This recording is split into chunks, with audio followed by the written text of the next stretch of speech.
Welcome to Mile High Reefers. I'm Scott Anderson. And if you've been watching my videos, you know I've been having problems with the 210.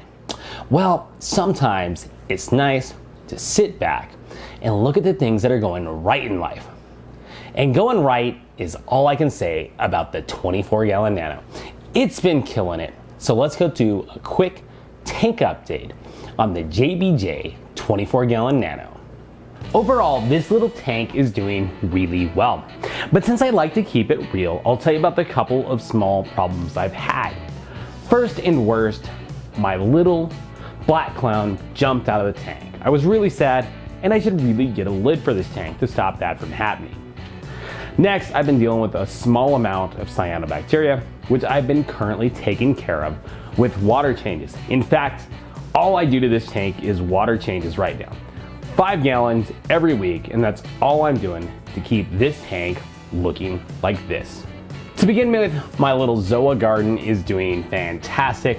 I do have a few pallies left, but for the most part, this has been doing so good. I'm using the optical zoom, so that wasn't as smooth as it could be, but really every ZOA in here is fantastic. I just love every single one, and there's nothing in here that I paid a lot of money for. We've had this little Lobo for years, and I don't even really know if it is a type of Lobo. It almost seems more scully-ish, but it's always got its tentacles out. It's a beautiful color, and it does really well in this tank. My little Reef koi bounce continues to look beautiful and do real well. My interstellars are continuing to bounce out, and I've got about 5 in this tank. They continue to breed, and if anything, the only problem I'm having with them is they're stinging the Leptis around it. Next to the interstellars are the Leptis. You can see down below is the yellow gold Leptis, and above it's the jack-o'-lantern.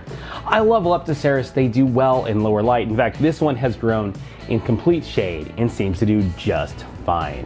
The WWC G.I. Joe Phobia continues to grow really well. The only problem is, right behind it is a Hollywood Stunner chalice. This chalice is stinging it, so it has to grow away from the chalice, and I suspect the chalice is gonna grow faster than the Phobia, so I'm gonna have to control that growth. And here's that Hollywood Stunner. It's really cool, but it is a bit aggressive. This is my wife's favorite coral. She's had it for years, and for whatever reason, it grows great in this tank. But even when the 210 is doing great, it hates that tank. If I put a piece over there, it dies, and here it thrives. Next up is my branching Heliophora. It looks just like a chorch, but it's actually a type of fungia. Fungias normally need to be on a sand bed or something like that, but here, this one was growing off of one of its dead parents, so I was able to just cut a little piece off, glue it to a rock, and as far as it knows, it's still on the reef. Pretty cool. Next to it is a really cool Micramusa. This is a coral that I basically cut up because it was dying. I took a little piece home expecting it to die, and it's done fantastic. It's always open, it's always trying to eat, and it's a salvage of a huge colony that was slowly dying off. In fact, this is the only piece that survived, so I'm really happy with this one. My Crazy T Monty continues to grow really well. This coral should be more yellow and purple, but under this Akamai light, it's a bit more of a red shift, and I'll show you some better examples of that in a minute. It's a really cool Monty. Should be a little more yellow and purple. Here, it's a little more red shifted, which is interesting, not the color I'd like to see out of it. So to highlight the way the Akamai lights have a bit of a red shift to them, this is an Atlantis pink temp. In my other tank, it's green with pink tips. In this tank, it's kind of this pinkish purple color. This light just seems to shift Monty's a little more to the red side of the spectrum. It's real healthy, it's doing great, it's got good growth, it's just changed the color. And probably if I'd adjust my settings, it would adjust the color of the coral, but I really like the way this tank looks with the lighting, the color, the way it's all set up. So I don't mess with it. The coral's healthy, it's happy. It's just not showing as much green, which some people would say isn't a bad thing anyways. Next to it is my grafted WWC Monty. This stuff grows great in this tank, and I absolutely love it. Behind it is my red Setosa. And in fact, this looks so much redder in real life than it does on my camera. This is one of my favorite Montys. It almost looks like an acro. It's way cool, and it does great in this tank. When the 210's ready, I'll be putting a big piece of this into the 210.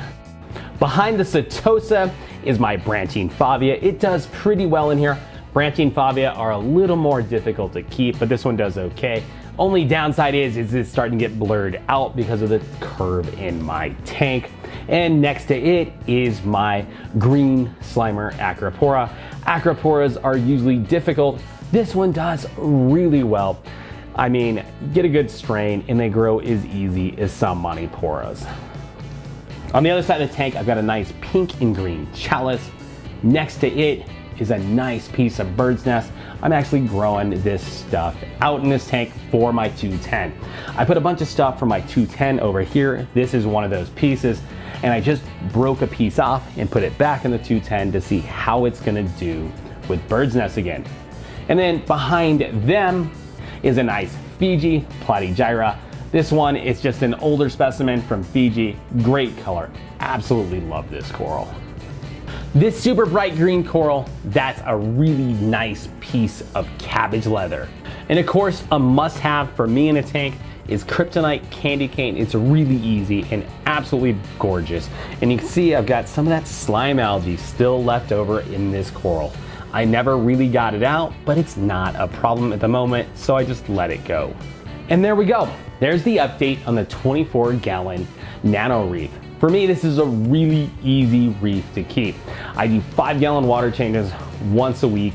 I've picked relatively easy corals, and most of them are pretty inexpensive.